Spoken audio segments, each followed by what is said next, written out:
In this episode, you'll learn how to surrender what no longer serves without losing your sense of self.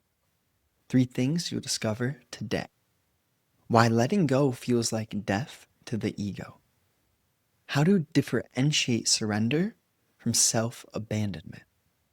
And what to do when you're scared to release control. Okay. Why letting go feels like death to the ego seems to thrive off of obsession with itself. But when in your life does the ego thriving no longer serve you? Right?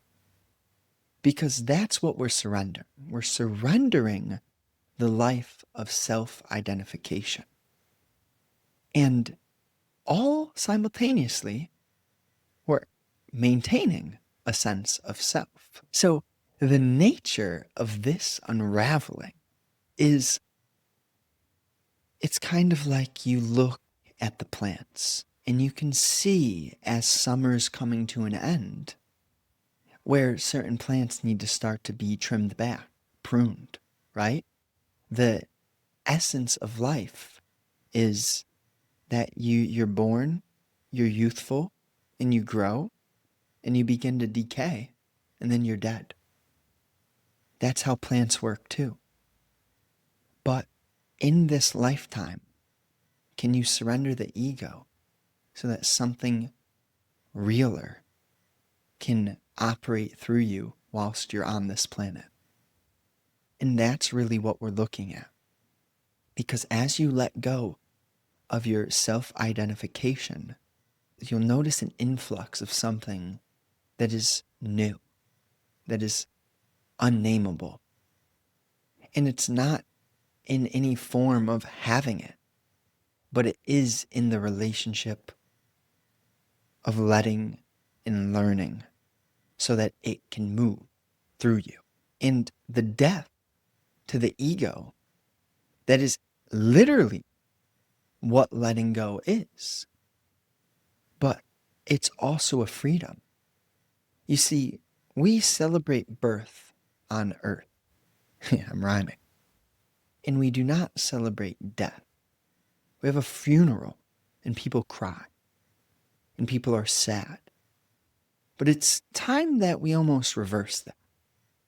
Whereas someone coming into this earth as any form of an adult or someone doing the work, you understand the responsibility on their plate for coming to earth, and you understand what they're going to have to experience and go through to transcend and let go of the ego. Birth is a beautiful thing, but it's also something that I think we need to take more seriously. And especially from the ages of 0 to 7. But on the other end, we have the decay. Humanity, why are we resisting so much?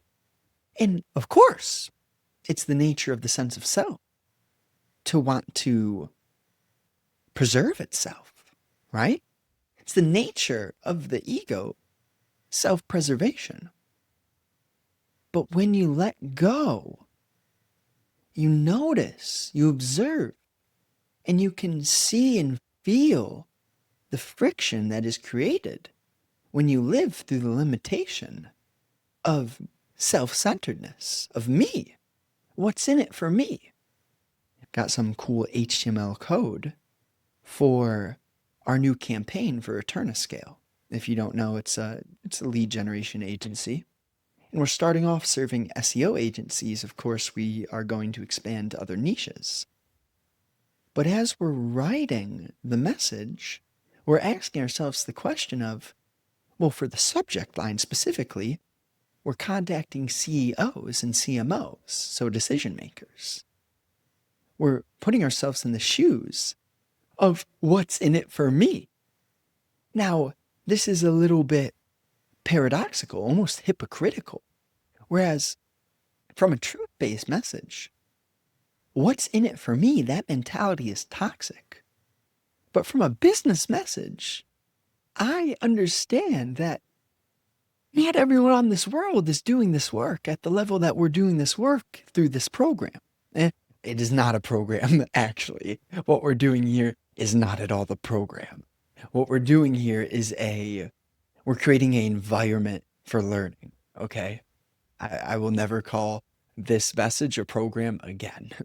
But I think it is hilarious that for business, for the subject line, I'm asking myself and my business partner, all right, well, we got to uh, market this as in what's in it for them. And that's how the external world sometimes works, right? And even, let's say I'm 50 years old and I'm just free, I'm living a great life, I have plenty of leisure. It's not that I'm going to be looking for people to communicate what's in it for me. I'm going to be looking what's the level of consciousness in which they have contacted me through, right? Like, what have they not said? What have they said? Now, we're veering a little bit. Sometimes it's okay to get playful. Playful. I hope you guys, I hope you, the individual, the one person who I'm speaking to right now, as in, I could say you guys, but this message is for you. And if there are multiple people listening, it's still for you. Uh-huh. Do you see what I mean there? That's just a subtle example of, hey, how are we communicating? What are we considering? What are we not considering? Now, yeah, we hit that well. How to differentiate surrender from self abandonment. I like it. Surrender has a tone of strength, while self abandonment has a tone of why me, right? Has a tone, an essence, a vibe of, oh man, resistance, headiness, sadness. The surrender is, you go back to the quote, it's not what you say, it's how you deliver the message. The surrender and self abandonment can feel very similar, but it's the vibration in which it is stated through.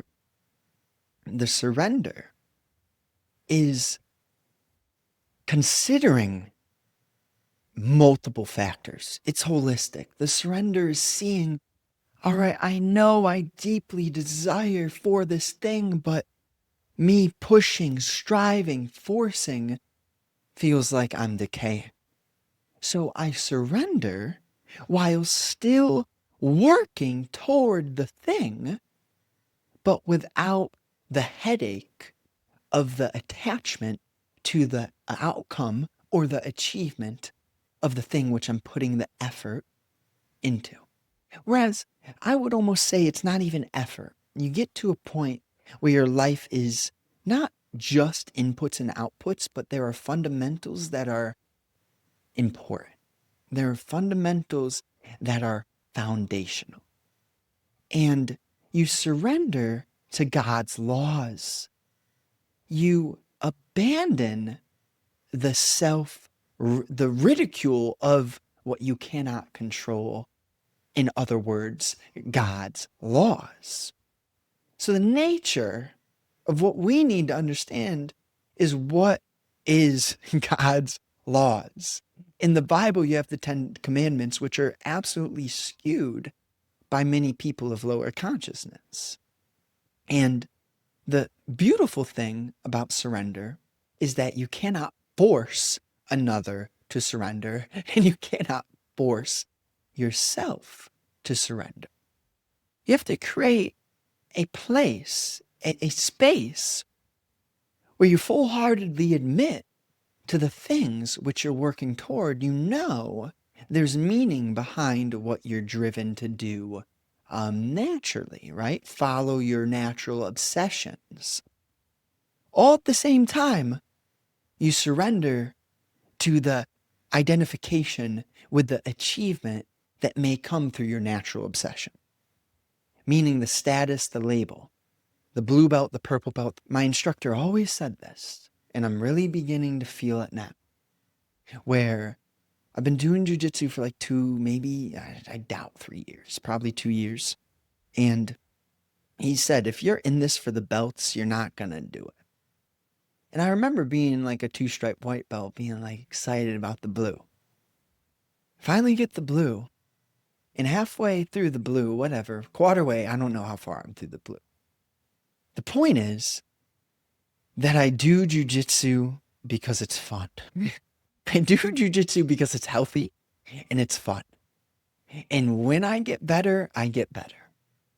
But the weird part about it is the more I obsess over identifying with the skill of my jujitsu, what level is my jujitsu at, the less joy I find in the game. Now, when I do jujitsu and I just go to have fun and I go to enjoy it, I still pay attention. I'm not talking to people while I'm instructing. I'm not thinking of other things while he's demonstrating a sequence. I'm fully paying attention, but at the same time, I'm like identified with getting better at jujitsu.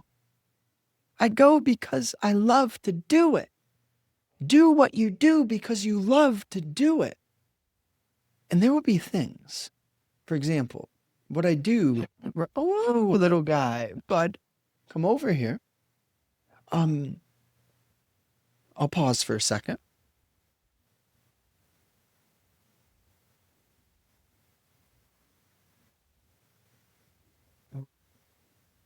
Okay. Um, Now, forgive me. My dog wanted to leave the room because someone arrived in the household, and me have no idea what I was just saying. So let's just hop into what to do when you're scared to release control. And you see, if you can even admit and recognize to having a fear around anything, if you can see fear in yourself in relationship to any area of your life, you're already doing something important. Because you don't release control via force. You release control, like let's say you're holding on to something, yeah? You don't force yourself to let go. If you're holding on to something, you first notice that you're holding on, right? And then your hands can open. Then the muscles can loosen. So when you're scared to release control, you have to not jump to a conclusion of ideas of how to release control, but you need to understand, why are you scared? What's the root of the fear? And also, why am I seeking to control this thing? If you can ask those questions, then you'll start to notice that the fear itself is always connected to something else. And if you go back to the first point where letting go feels like death to the ego, it is that connection between the deeper identification with the context of the circumstance, environment, or opportunity, which then creates the fear. And from there, you control. So the example here is that the control is the blossom, that the fear is the branch, and that the self-identification, the attachment to what you control, is the root. And this is the harder but most freeing part of this work, where you begin to dissolve your identity, meaning that you still do things, you still create, you still show up, but you're not so emotionally hooked. You're not so insecure that you need everything to work out the way that you would prefer. You actually totally learn to let go of your preferences because you see the nature of the dance between preference and expectation and control in the creation of fear. through that entire mechanism. And if you can have less expectations, then you're going to have less attachment. And with that, you'll free up some energy within your being to do this work. This is part of the dynamic, which is, you kind of got to consider that the entire planet is created via atoms, and that something even created the atoms. And the ocean, right? The particles of water. You got to get granular within your own being. If you can get granular within your psyche, your energy, your vibration, your worldview, your identity, your beliefs, your actions, your nutrition, your input, the things you don't say, your relationship to the external environments, the external stimulus, the people that you interact with. When you look at your life from that level, everything begins to get a bit more clear. But of course, it takes a commitment to God, a commitment to truth, to free up the energy needed to see the world from the granular level. And this is the problem. In the prior episode I just recorded, we talked a little bit about distraction. If you're totally addicted to distraction, then you don't look within. And if you don't look within, then you can't understand. So you do start with one pillar. Start simple.